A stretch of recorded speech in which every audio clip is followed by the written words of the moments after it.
Assalamualaikum everyone. Welcome to CSS Library. So today we are going to discuss the most expected essay, or you can say question, of special CSS and CSS 24, which is artificial intelligence. We are going through the history, advantages, disadvantages, application, and then suggestion. So let's get started, and first of all subscribe this channel. Thank you. Now let's start with the background first. So we are not going through the historical background, but we are just touching in and going through it because हमें ऐसे में इतना नहीं लिखना, हमारे पास पहले ही बहुत सारी एस्पेक्ट्स हैं इसको डिस्कस करने के लिए। तो जो 19th सेंचुरी में एआई की अवेयरनेस तो थी कि हाँ ऐसा मॉडल आ सकता है जिसमें इंटेलिजेंस बेस्ड आउटपुट हमें मिल सके, कि ह्यूमन लाइक कंप्यूटर हो जो ह्यूमन की तरह सोच कर डिटेक्ट करके आउटपुट दे सके। उसके बाद भी ये आइडिया कंफर्म नहीं हुआ, लेकिन बाद में 20th सेंचुरी में ही एलन ट्यूरिंग थे, एक रिसर्चर थे, उन्होंने ये आइडिया कंफर्म किया और ये बताया कि एआई की जो इम्प्लीमेंटेशन है वो हो सकती है और ये कंफर्म है।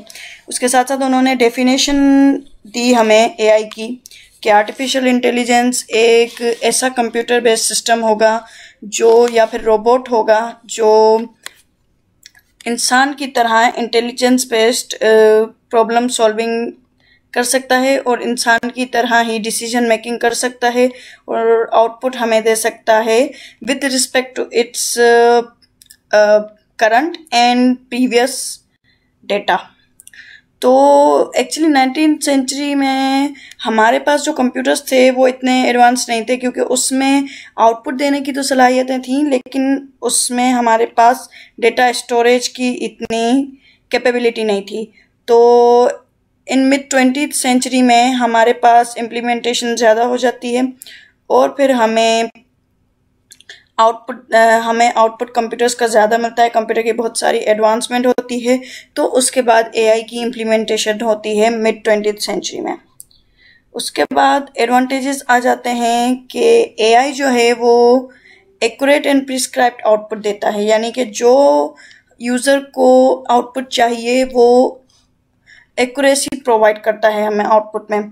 उसके बाद वो high durable working, as we know that people can't work 24/7 without without break, लेकिन ये है कि एआई सिस्टम जो होगा वो हाई ड्यूरेबल होगा और वो 24/7 वर्क कर सकता है। It just need fuel and other stuff like electricity. So ये हाई ड्यूरेबल है और इसके वर्किंग आवर्स बहुत ज़्यादा होते हैं इंसान के बमुकाबले, और ये fast and advance decision making mechanism रखता है, क्योंकि ये एआई है, रोबोट्स हैं, मशीन इतनी एडवांस हो चुकी है तो ये फास्ट है और ये एडवांस इस तरह है कि ये बार बार अपने जो डेटा है उसके पास स्टोर होता रहता है करंट में, तो वो करंट के बेसिस पर उसको बार बार एडवांस करती जाती है, अपडेट करती जाती है। उसके अलावा access to outreach places like people can't afford the space exploration and deep sea exploration, क्योंकि ये बहुत ज़्यादा हज़ार्डस होता है और डेंजरस होता है ह्यूमन के लिए वहाँ जाना, और अगर वहाँ हम जाएं भी स्पेस में या डीप सी में तो हमें बहुत सारी क्वेश्चंस करनी पड़ती हैं।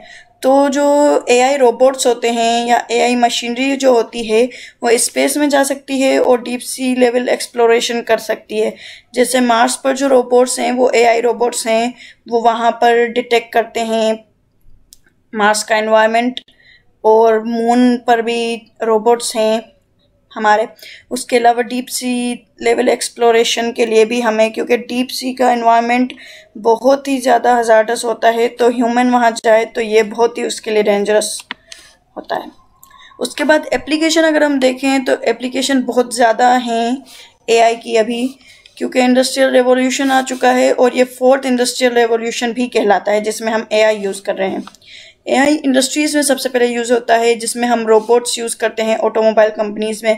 पहले होता था कि मैन्युफैक्चरिंग के लिए लोग काम करते थे मैनुअली वहाँ पर, लेकिन अब रोबोट्स काम करते हैं और automatic thermal control system use होता है अब इंडस्ट्रीज़ में, क्योंकि हमें मैन्युफैक्चरिंग वगैरह के लिए एक स्पेसिफिक टेम्परेचर चाहिए होता है, एक स्पेसिफिक इन्वायरमेंट चाहिए होता है ताकि हमारी प्रोडक्ट्स ख़राब ना हो।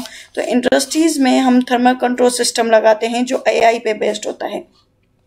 उसके बाद मेडिकल में हमारे पास ऑटोमेटिक हेल्थ मॉनिटरिंग सिस्टम, यानी वो इंसान की हार्ट बीट देखकर, टेम्परेचर देखकर, बॉडी टेम्परेचर देखकर वो डिटेक्ट कर सकता है कि उसको क्या हेल्थ प्रॉब्लम हो सकती हैं और क्या प्रिकॉशन यूज़ करनी चाहिए।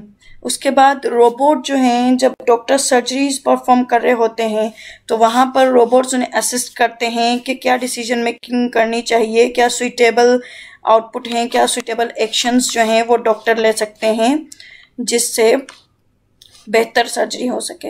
उसके बाद एआई फाइनेंस में भी यूज़ होता है। इसमें दो हैं कि एल्गोरिथम ट्रेडिंग। एल्गोरिथम ट्रेडिंग का ये मतलब होता है कि वो जो ट्रेडिंग करेगा वो कुछ नंबर की बेस पर वो देखेगा कि प्रीवियस क्या आउटपुट हैं, प्रीवियस क्या सेल और ये क्या परचेज किया जा रहा है, तो उसके बेस पर वो एल्गोरिथम लगाएगा कि वो कौन सा मैथमेटिकल एल्गोरिथम सिस्टम यूज़ कर रहे हैं, तो उसके बेस पर वो फ्यूचर प्रेडिक्ट करेगा कि हमें क्या सेल या परचेस करना चाहिए जिससे हमारे ट्रेडर को फ़ायदा हो सकता है। उसके अलावा automatic risk management technique use होती है, ट्रेडर्स यूज़ करते हैं ताकि वो रिस्क मैनेजमेंट से बच सकें, ताकि ट्रेडर्स को बार बार देखना ना पड़े कि क्या हो रहा है, ट्रेडिंग कब करनी है कब नहीं करनी, वो ऑटोमेटिक रिस्क मैनेज कर लेगा। स्टॉप लॉस एक होता है सिस्टम इसका, वो लगा देगा ताकि हमारा जो लॉस हो वो कम से कम हो सके और फ़ायदा जो है हमें ज़्यादा से ज़्यादा हो सके। उसके बाद एआई इन होम तो आप देख चुके हैं, virtual personal assistant like Google assistant और Siri, Alexa, like as we talk like this hey Siri play a song for मी।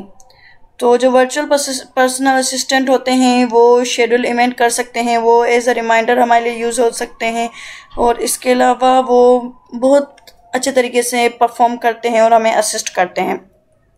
उसके बाद automatic temperature and lighting control system, यानी हम हमारे घर में automatic AI temperature lighting and control system लगा सकते हैं जिसकी बेस पर वो ऑटोमेटिकली थर्मोस्टेट को कंट्रोल करेगा कि टेम्परेचर कम या ज़्यादा तो नहीं हो रहा, लाइटनिंग को डिटेक्ट करेगा कि ओवर एक्सपोज्ड और अंडर एक्सपोज तो नहीं हो रही, तो वो जैसे अगर लाइटनिंग सनलाइट ओवर एक्सपोज हो रही है तो वो कर्टन लगा देगा वहाँ पर, ठीक है। उसके अलावा alert about unusual activities like AI detect करता है कि हमारे पास हमारे घर में कितने पेट्स हैं या कितने ह्यूमंस हैं।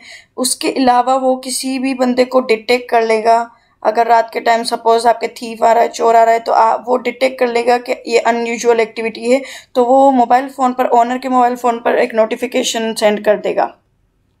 तो इस तरह ये इसकी एप्लीकेशंस हैं। उसी के साथ साथ देखें एआई जब आता है तो अपने साथ डिसएडवांटेजेस भी लेकर आता है। तो ये चैलेंजेस हैं जैसे कि सिक्योरिटी एंड प्राइवेसी थ्रेट।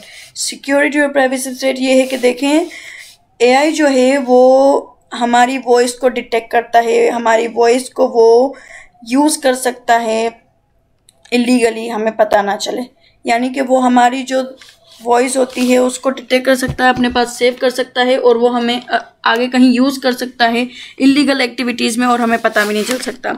उसके अलावा इसका मेन डिसएडवांटेज है अनएम्प्लॉयमेंट, यानी जो ब्लू कॉलर जॉब्स हैं तो वो अनएम्प्लॉयड हो जाएंगे। लाइक हाई जो एक्सपर्ट हैं जो एआई के, उनको तो हाई वाइट कॉलर जॉब मिल जाएगी जिनके पास स्किल्स हों और वो एआई एक्सपर्ट्स हों, लेकिन जो ब्लू कलर लोग हैं लाइक वेटर हो गए, सिक्योरिटी गार्ड्स हो गए, तो इनके लिए बड़ी प्रॉब्लम है कि अनएम्प्लॉयमेंट बहुत ज़्यादा बढ़ जाएगी क्योंकि हर बंदा तो एआई एक्सपर्ट नहीं हो सकता। और lack of emotion in healing, because healing we are human, so it's natural के इमोशंस, हमारे फीलिंग्स बहुत असरअंदाज करती हैं हम पर। तो अगर हम हीलिंग में, मेडिकल में अगर इमोशंस हटा देंगे तो इसका काफ़ी हम पर डिसएडवांटेज हो सकता है। लाइक साइकोलॉजी में पूरी इमोशंस की ही बातें होती हैं। तो lack of emotion in healing and lack of emotion in decision making. Like decision making इस तरह के देखें, हम जब भी रियल लाइफ में डिसीजन करते हैं तो हम एक इमोशन का एस्पेक्ट भी रखते हैं उस डिसीजन मेकिंग में, लेकिन एआई के पास इमोशंस नहीं है तो वो डिसीजन मेकिंग में कभी भी इमोशंस को कंसीडर नहीं करेगा, और इसी वजह से जो रेस स्टार्ट हो जाएगी, एक टेक्नोलॉजिकल एडवांसमेंट की रेस हो जाएगी, और वो बस ये कहेगा कि मुझे अच्छा आउटपुट जनरेट करना है, वो ये नहीं देखेगा कि इमोशंस के साथ क्या मसला हो सकता है। दूसरा ये कि threat of surpassing humanity in every aspects of life, as Elon Musk said in his conference. उसने ये बताया कि अगर एआई को इंटरनेट एक्सेस मिल जाता है तो वो एआई पूरी सिविलाइजेशन को तबाह कर सकती है।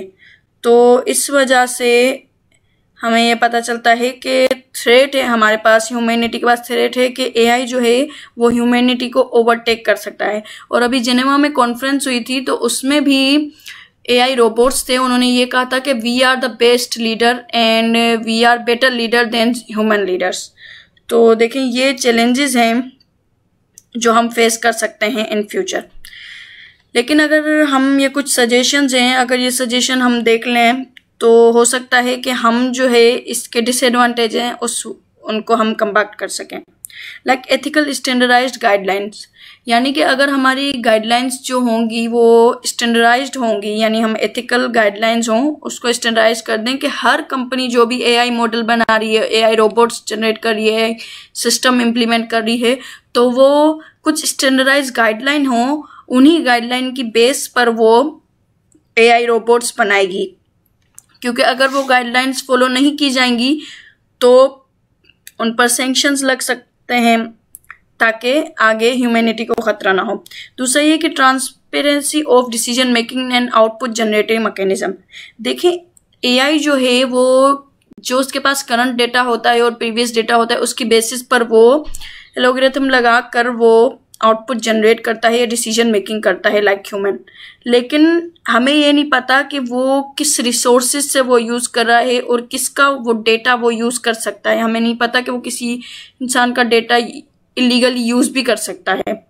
तो ट्रांसपेरेंसी होनी चाहिए यूज़र्स को, गवर्नमेंट को, और प्रोडक्ट्स मेकिंग कंपनीज को जो ये प्रोडक्ट्स बनाती हैं उनके पास ट्रांसपेरेंसी होनी चाहिए कि वो कहाँ से कौन सा डेटा यूज़ कर रहा है। Limit AI use to make it slave not owner. देखिए एआई को जब हम ओवर यूज़ किसी भी चीज़ का हम करेंगे तो वो हमें नुकसान ही पहुंचाएगी। जब हम एआई के यूज़ को लिमिट कर देंगे, जैसे हम सेलफोन का यूज़ बहुत ज़्यादा करते हैं तो हमें इतनी आदत लग जाती है कि हम उसके बगैर रह नहीं सकते। तो हम एआई का यूज़ जब इतना ज़्यादा कर लेंगे, हर घर में हर चीज़ के लिए हमें एआई को यूज़ करना पड़ेगा, तो हम उसके बगैर रह ही नहीं सकेंगे, तो हम एज अ स्लेव बन जाएंगे। तो हम क्या करें कि एआई का यूज़ जो हो वो लिमिटेड करें, यानी जहाँ पर नेसेसरी हो हम वहीं एआई का यूज़ करें, बेवजह अननेसेसरी जगहों पर हम यूज़ ना करें। जबकि हम अपने काम खुद कर सकते हैं उसके बावजूद भी हम एआई को यूज़ करते हैं, तो ये ना करें। और promote AI ethical uses in school, industries and media. Like media और स्कूल्स और इंडस्ट्रीज में ये इलीगली भी यूज़ हो सकता है एआई इन फ्यूचर, वो हैक कर सकता है हमारा डेटा। तो इसका क्या है कि प्रोमोट एथिकल यूज़, हम एथिकल जो यूजेस हैं वो एआई के हम प्रोमोट करें। लाइक चैट जीपीटी जो है, चैट जीपीटी के स्टूडेंट्स असाइनमेंट बनाने के लिए चैट जीपीटी को यूज़ करते हैं, लेकिन अब वो क्रिटिकल थिंकिंग नहीं कर रहे, वो बस चैट जीपीटी से ही असाइनमेंट लेते हैं और वही सबमिट करवा देते हैं। तो हम क्या करेंगे, ये अनएथिकल है। तो हमें क्या है, एथिकल यूज़ बताना चाहिए कि जब हमें बहुत ज़्यादा ज़रूरत हो और हमें जब हम क्रिटिकल थिंकिंग कर सकते हैं तो क्यों ना हम काम करें। उसके अलावा इंडस्ट्रीज़ और मीडिया में हम इसका एथिकल यूज़ करें ताकि वो फेक प्रोपेगेंडा ना फैला सके। तो this was all about AI, and if you have any question regarding AI, so you can ask in comment box. Like, share and subscribe this channel. Thank you very much. Allah Hafiz.